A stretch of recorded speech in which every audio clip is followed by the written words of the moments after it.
Morning. Ito po yung bago natin gagawin. Honda City 2008 model.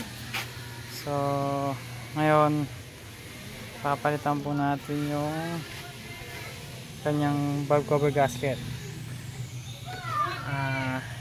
Ayan po, nakikita niya maraming tagas.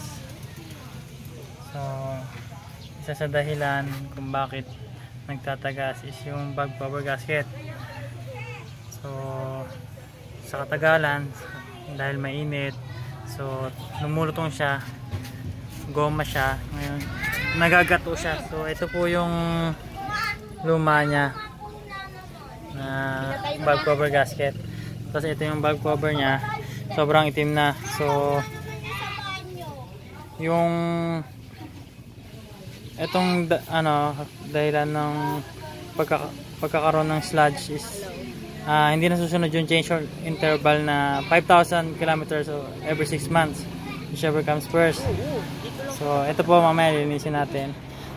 Ito na yung bagong valve cover nya. So ayan, goma na siya. Ayan na yung kakapit natin mamaya.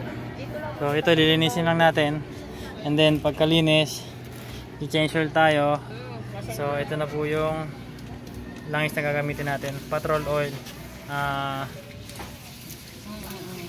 product of Dubai po, from Middle East.